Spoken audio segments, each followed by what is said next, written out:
Niko hapa kwa sababu ya wale watu wanapenda sana kutembelea watu wengine, marafiki, familia, unasikianga tu kutembea. Kindly, if you feel like unataka kutembelea mtu, mpigie simu kwanza. Don't just appear to his or her house.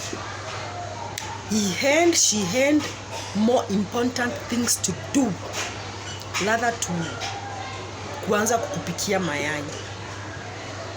Mtu amekaa tu kwake hivi tu anasikia knock, kwenda kufungua sijui ni mse tulikuwa tunasoma na yeye, hai umetokea wapi na huku, ati nilikuwa napitia tu nikakumbuka unaishi hapa nikasema wacha nikusalimie. Oh God, mimi wacha nikufichulie siri juu kuna watu wananga andabu wako na hiyo tabia sana. Huyo mtu hatasikia poa.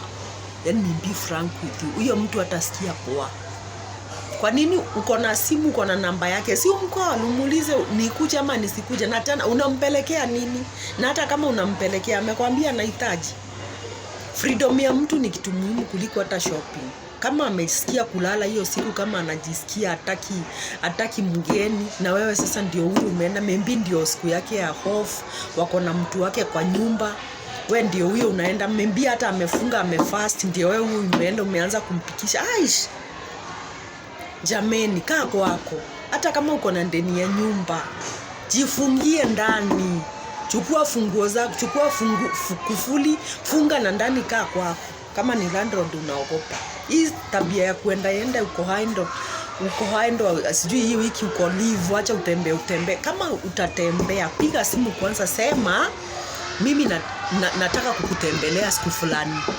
Akwambie nitakuwa ama sitakuwa. Juu anaweza kuwa hata atakwambia atakuwa na kumbe hako ni eti kuna vitu alikuwa mwenyewe ashapanga. Na wewe just appear to someone's house. Kwani wewe ni Holy Spirit? Hata Holy Spirit by the way anaendanga kwenye amealikwa. Haendangi kwenye hajaalikwa. Mimi nataka tu kukuambia mazee, mnakela watu huku nje. Mnakela watu huku nje na nimekuja ku speak on their behalf. Don't show up to someone's house kama hujasema.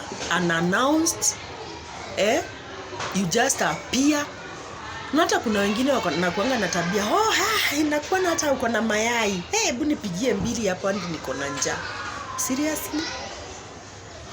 Ati unajua mimi hata leo sijakunywa chai. So ulikuwa unakuja kwangu nikupikie chai? My friend, 2026. Grow up.